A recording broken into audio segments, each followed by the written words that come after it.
Hi, hello, welcome. I hope you're doing good. Well, keep that smile on your face because it looks great.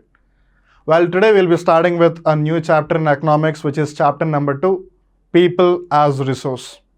Well, it would be quite difficult to understand how people can be a resource, but I hope you do remember what we have discussed in the previous chapter. Well, there are various types of resources.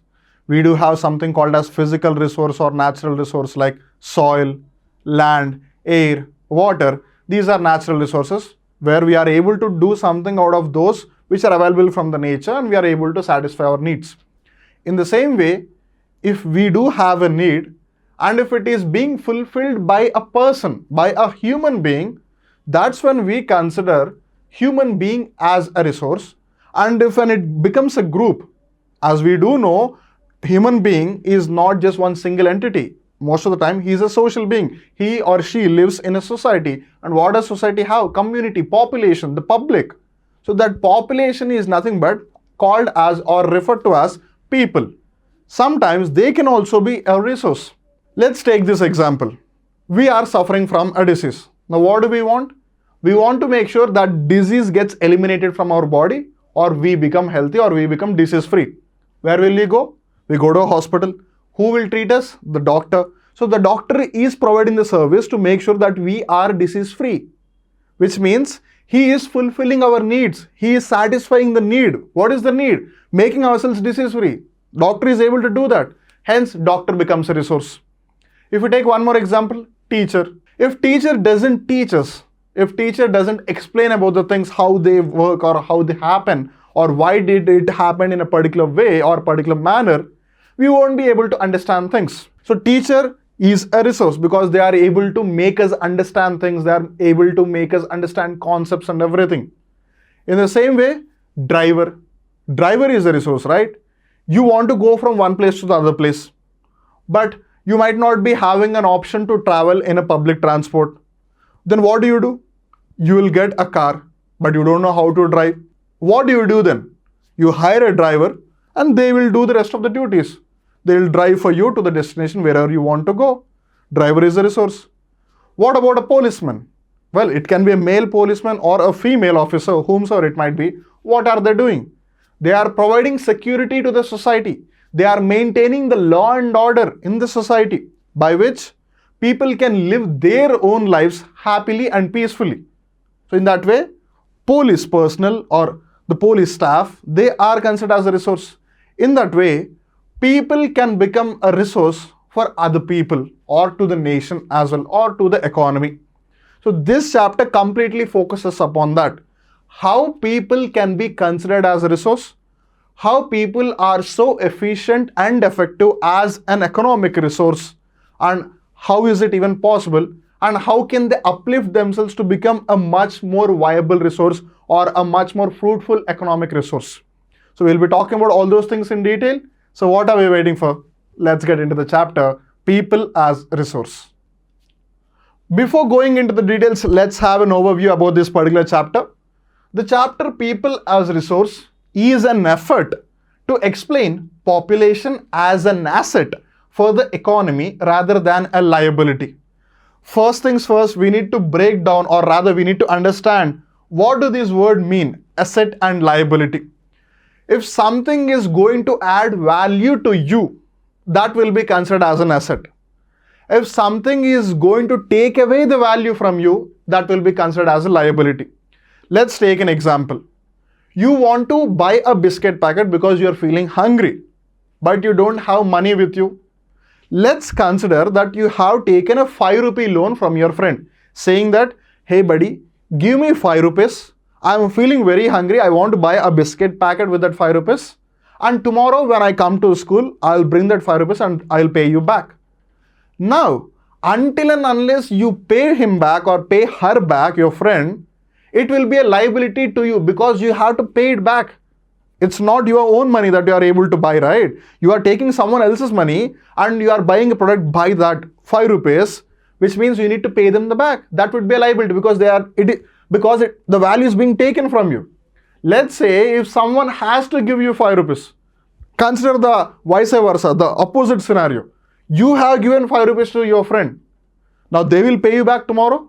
which means now it's an asset for you because it will be adding value to you. In the same way, when we talk about economy, when we talk about the whole country as a system, if something is able to add value to the economy, then it will be considered as an asset. If something is asking something from the economy itself or taking from it, it will be considered as a liability. I hope you are able to get till now. So when we consider with this particular aspect, people as resource, we are actually talking about how population can be an asset or how population can be a liability to the economy or to the country. Now, what do we mean by that? How can population or how can people become an asset or a liability?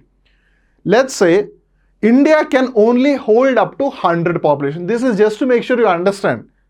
Let's consider that India's population capacity, which means it can only have a population size of 100.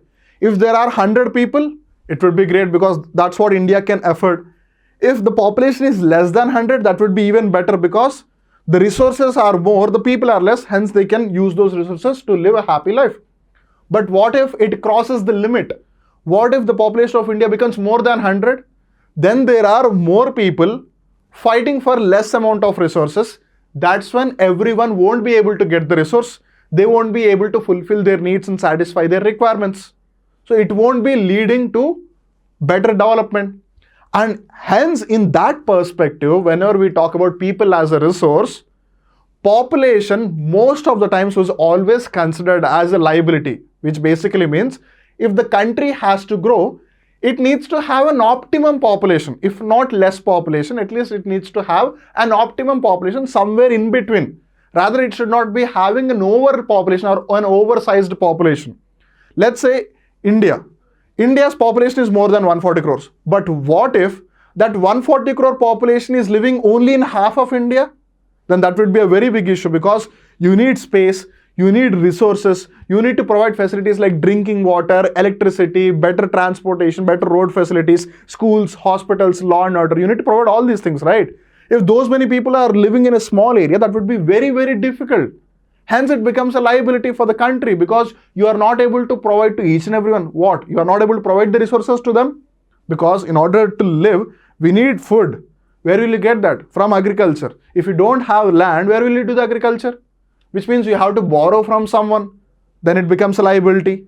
And when there are more people, if you are not able to provide them with good education, they won't be a good capital because they won't be able to do anything. Of course, they can do some activities though, they can work as a laborer. But if they are educated, they can do even better activities. If you study, you can become an engineer, you can become a lawyer, you can become a scientist, you can become a doctor, or you can become something else. But if you don't study, if you don't get educated, definitely you won't be having the possibility to become all these things, right? And hence, in order to make sure that people turn out to be a capital, people turn out to be an asset for the economy, we need to know how people we need to know in the first place how people become a resource. So this whole chapter will be talking about, or rather we'll be discussing about things where population or people, in whichever we call it, population will be considered as an asset for the economy rather than being considered as a liability. So that would be our major focus in this particular chapter, people as a resource. Population becomes human capital. We already got to know about that in brief. Again, we will be getting to know about that in detail as well. Population becomes human capital when there is investment made in the form of education, training and medical care, which means you need to provide education to people, you need to provide them with some sort of training, and then you need to also provide them with good healthcare as well, better healthcare as well. Which means, let's say if there is a human being, let's say I am there, I'm living in India. If I don't have education, I won't be able to teach.